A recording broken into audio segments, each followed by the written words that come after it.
National conference के नेता और पूर्व मुख्यमंत्री और इस समय श्रीनगर लोकसभा क्षेत्र से member parliament doctor Farooq Abdullah ने आज एक बयान दिया है, जिस बयान में उन्होंने कहा है कि नेशनल कॉन्फ्रेंस सुप्रीम कोर्ट में जाएगी। डीलिमिटेशन कमीशन ने जो सिफारिशात दी हैं, उन सिफारिशात को लेकर हम लोग सुप्रीम कोर्ट जाएंगे, सुप्रीम कोर्ट के दरवाजे पर दस्तक देंगे, क्योंकि हमारा ये मानना है कि ये जो सारी एक्सरसाइज हुई है, ये सारी की सारी एक्सरसाइज ही इलीगल है, ये लीगल एक्सरसाइज नहीं है। पिछले दिनों आपको याद होगा जब डॉक्टर फारूक अब्दुल्ला ने और गुपकार अलायंस ने कहा था कि हम सुप्रीम कोर्ट का दरवाज़ा खटखटाएंगे, तो सज्जाद गनी लोन ने यह कहा था कि संविधान इस चीज़ की इजाज़त नहीं देता। डीलिमिटेशन कमीशन के बनने के बाद डीलिमिटेशन कमीशन की सिफारिशात को लेकर, डीलिमिटेशन कमीशन के कामकाज को लेकर कोई भी सुप्रीम कोर्ट या किसी दूसरी कोर्ट का दरवाज़ा नहीं खटखटा सकता, क्योंकि सुप्रीम कोर्ट संविधान ने ये रास्ता लेने के लिए कोई रास्ता छोड़ा ही नहीं है। लेकिन डॉक्टर फारूक अब्दुल्ला ने आज ये कहा है कि हमारा प्रीमाइस सुप्रीम कोर्ट जाने का ये है कि हमने 5 अगस्त 2019 के फैसलों को ऑलरेडी चुनौती सुप्रीम कोर्ट में दी है। हम सिरे से ये मानते हैं कि जम्मू कश्मीर रीऑर्गेनाइजेशन एक्ट 2019 सिरे से उस कानून की हम मुखालफत करते आए और कहते आए हैं कि ये कानून ही गलत बना है। जम्मू कश्मीर को जिस तरीके से रीऑर्गेनाइज किया गया है, उस रीऑर्गेनाइजेशन की संविधान इजाजत नहीं देता, इसलिए हम सुप्रीम कोर्ट का दरवाजा खटखटाएंगे, ये कहते हुए कि जो डीलिमिटेशन कमीशन उस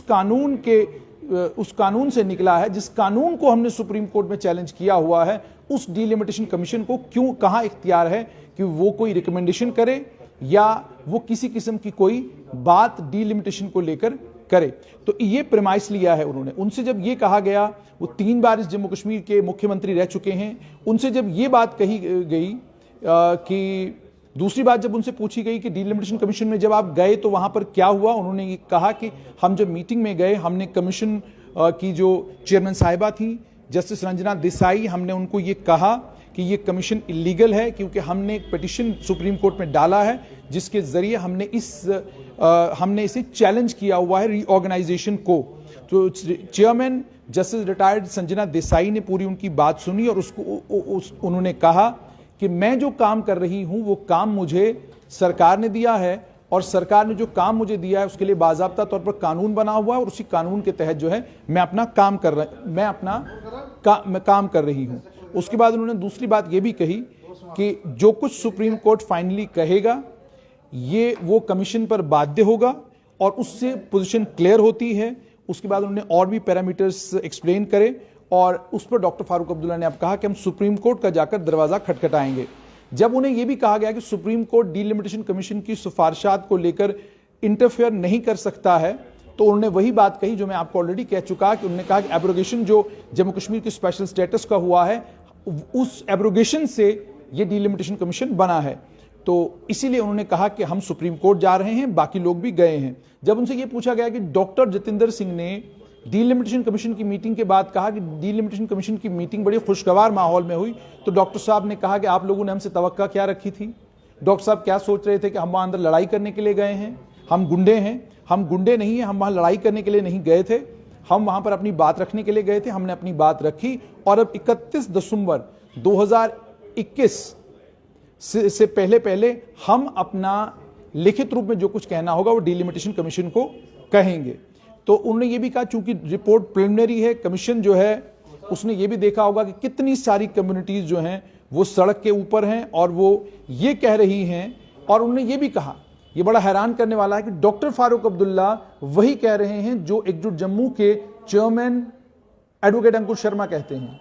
एडवोकेट अंकुर शर्मा की मांग भी यही थी कि जम्मू कश्मीर में डीलिमिटेशन की एक्सरसाइज 2021-22 के सेंसस के बाद होनी चाहिए। वही बात आज डॉक्टर फारूक अब्दुल्ला कह रहे हैं कि 2021-22 का सेंसस इसको मुकम्मल होने दीजिए, उसके बाद जाकर जम्मू कश्मीर में डीलिमिटेशन की एक्सरसाइज होनी चाहिए। और सिर्फ इतना ही नहीं, उन्होंने ये कहा कि शेड्यूल ट्राइब की रिजर्वेशन के खिलाफ तो हम लोग बिल्कुल नहीं है। इससे पहले भी उनके पास 15 मेंबर थे। इस पर जरूर शेड्यूल ट्राइब कैटेगरी के किसी लीडर से बात करेंगे कि कब उनके 15 एमएलए लेजिस्लेटिव असेंबली में थे।